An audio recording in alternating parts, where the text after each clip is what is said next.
Hello class, our topic is air quality and our agency is South Coast Air Quality Management District, presented by Emely Covarrubias, Vanessa Romero, Carina, Amezcua, Katy, Perez, and Janet Ramos. Okay, so a quick summary of what air quality means before we get into the agency. Air quality is managed through different environmental policies, government agencies, and organizations. An example of this is the Clean Air Act. And the benefits of being able to manage the air quality in the environment is that it creates less pollution and it protects those that have a weakened immune system, that have illnesses, that are the elderly and young children, which are the most vulnerable. And it overall reduces the risk of developing other health issues such as respiratory infections and diseases. More specifically, a lot of individuals can develop asthma or chronic obstructive pulmonary disease. Continue on with the summary. Here's a table of the air quality index, and this is just a table that measures the air quality in an environment, so it lets you know if it's good or if it's hazardous air. The 6 criteria pollutants that are looked at are carbon monoxide, ground level ozone, lead, nitrogen dioxide, particulate matter, and sulfur dioxide. So ideally, you want to have air quality that's between the 0 to 50 range, and maybe even 51 to 100 range, so you know that you can really enjoy yourself outdoors and participate in any outdoor activities. The primary objectives of the agency is the overall goal is to protect the health of residents by ensuring that there is clean air. These primary objectives include action plans for toxic facilities, incentive funding, ensuring that there's efficient air monitoring, and ensure timely inspections of its facilities, as well as support development of cleaner advanced technology. Secondary objectives of the agency include a goal of enhancement of public education and fair treatment for individuals and their communities. These secondary objectives include an evaluation of a low-cost air quality sensors, media relations, social media efforts, engaging young individuals, outreach events and programs, as well as a timely investigation of community complaints. The South Coast Air Quality Management District is in charge of meeting air quality standards in 4 counties, including Orange County, Riverside County, San Bernardino County, and Los Angeles County, specifically the eastern and western regions. It should be noted that these 4 counties make up the South Coast Air Basin, and all of California is divided into air basins, which basically refers to the different areas in California where air pollution is confined to due to natural barriers like mountains. And you can see the different air basins on the map here on the right, both in blue and in yellow. So different districts will be in charge of each basin, and the South Coast Air Quality Management District specifically is in charge of the South Coast Basin, which is in blue on the map. As I mentioned, this includes the 4 counties listed with a total population of 15 million people and 10,743 square miles of land. This agency is made up of a governing board, which is in charge of either approving or rejecting rules and establishing new policies. In addition to these officials, there's also 10 offices consisting of about 76 people who perform a variety of functions, including developing strategies to meet air quality standards, providing legal advice for the agency, performing chemical analyses, testing and sampling, and also making sure that there is compliance with regulations.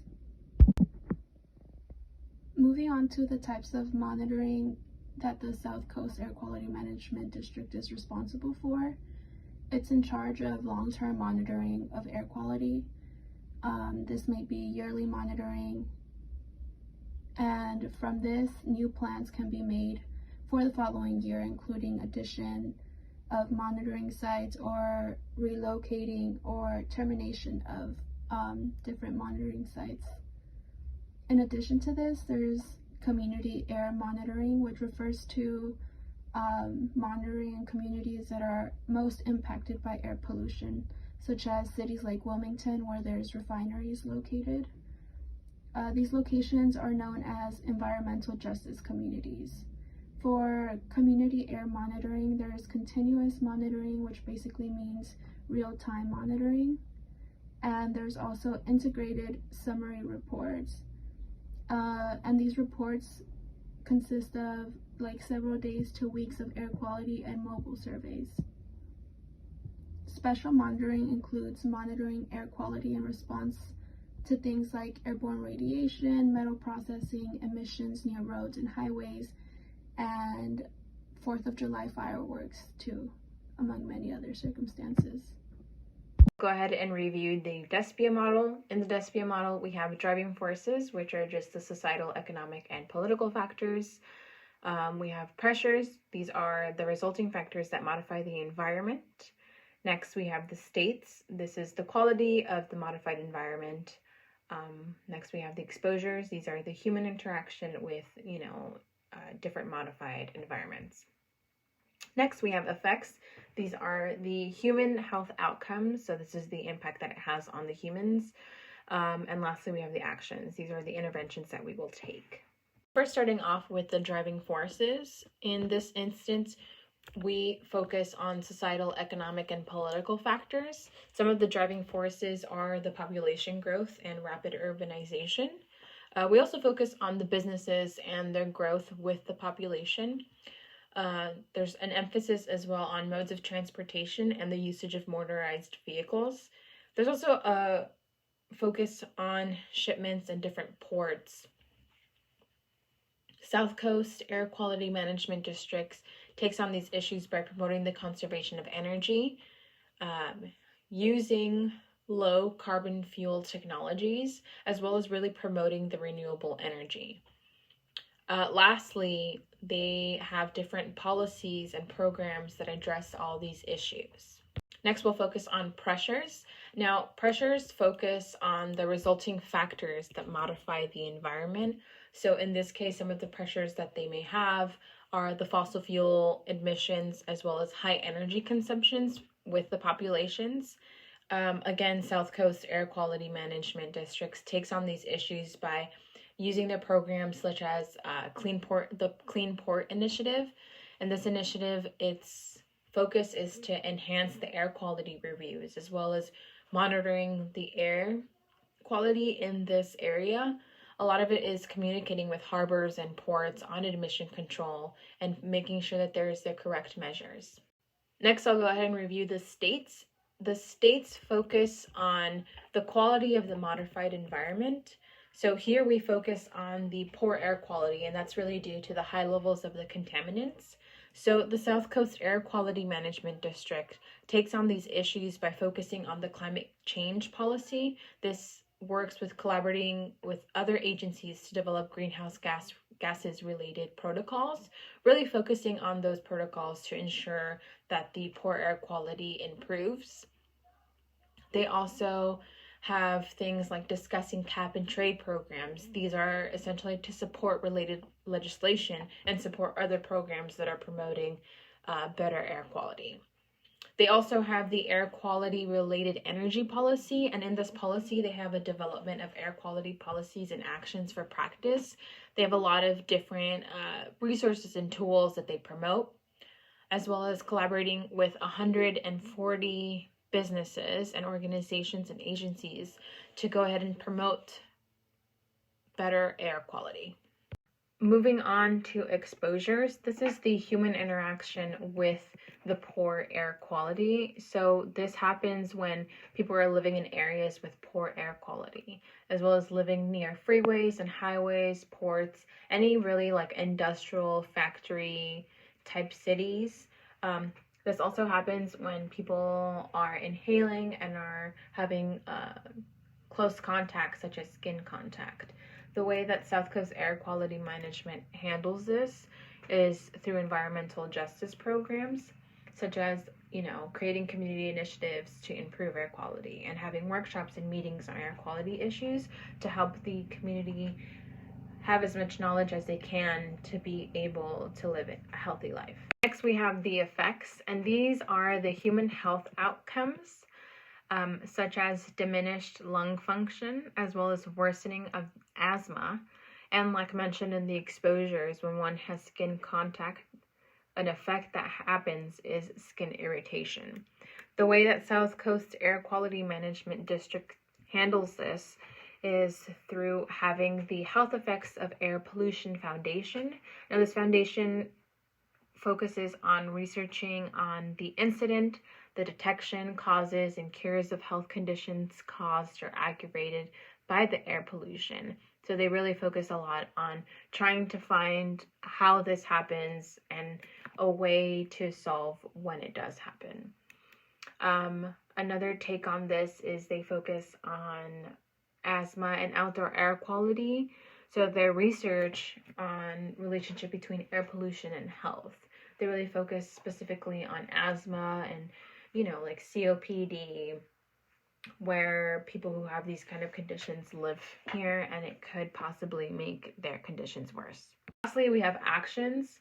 The actions that this management district takes on these issues is they have various programs and policies. They really focus on clean school bus program, environmental justice program. They also have a lot of educational programs.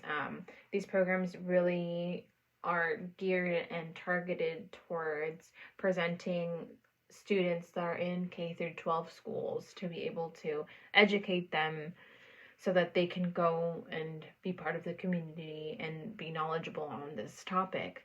They also have town hall meetings and community events for older individuals. They have a development of materials for education on air quality issues and events. These are really important because it helps to keep the community in the know, as well as know what kind of resources they have. Lastly, they are huge advocates and have an advocacy for legislation that targets air pollution and really things that promote stricter air quality regulation to be able to have proper air quality for individuals.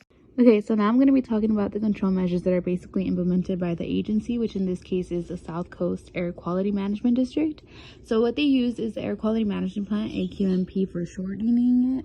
And what they do is that they deal with the pollutants that are recognized or located in specific geographic areas, and they also create new regulations by getting involved with other agencies that are basically trying to reach the same goal, which is trying to make the air quality a lot more safer for people. And so what they do is they work against minimizing greenhouse gases, trying to get rid of air pollution, trying to lower the energy use, and get rid of toxic risk in the air. So now moving on to the environmental indicators used for monitoring. So they only have one indicator that they use for monitoring the air quality, and it's basically the AQI, the air quality index. So what this does is it translates data that is collected from the specific pollutant in a monitoring station. And so that station then sends it to a scale, which the scale can actually range from the numbers of 0 to 500, depending on how the air, how clean it is. And so on the right, you can see that I actually put in the chart of the air quality index, and each color is basically labeling what each number is. So 0 to 50, as you can see, is good, which is the color green. 51 to 100, it's moderate, which is yellow. 101 to 150, it's classified as orange, which is unhealthy for sensitive groups. 151 to 200, it's red, which is not healthy at all. 201 to 300, it's very unhealthy and is classified as purple. And then 301 and higher, so going up to 500, is actually very hazardous, and it's in the color maroon. In these next couple of slides, I'll be discussing emerging technologies that have been used to promote better air quality. The first example is hydrogen and alternative fuel along with electric cars. Hydrogen and alternative fuel is beneficial for air quality because it reduces the greenhouse gases released into the atmosphere. Instead, water vapor and warm air are released from cars when electrical power is generated in the car. Aside from being good for the environment, it is also more cost efficient compared to gasoline, especially as technology becomes more advanced. However, some of the downsides include higher prices to build hydrogen and alternative fuel chargers because of the material generally costing more. This also impacts the amount of land used. With more electric cars being used, there's also a higher demand for charging stations and homes that have the amenities to charge these cars, ultimately resulting in more land usage. However, with more emerging technology, these are issues that can be worked on. Next, I'll be discussing oxygen combustion and energy storage technology. In power plants, combustion turbines are used to convert chemical energy from fuel coming from natural gas or other sources into mechanical energy. And this mechanical energy is then transferred through different parts of the power plant to be converted to electrical energy. With a few more steps, this will become the energy we use in homes and pretty much everywhere that requires electricity. The power plants, though, require fossil fuels, which ultimately lead to greenhouse gas emissions. The benefit of using things like oxygen combustion is that hazardous air pollutants are reduced and carbon dioxide emissions are also diminished, thus positively impacting air quality. However, a downside is that the temperature required to burn gases with oxygen is very high. There would have to be a way to prevent possible overheating of the different parts used in the power plant. Overall, these technologies, despite the downsides, look to be very promising, especially as more advancements are made.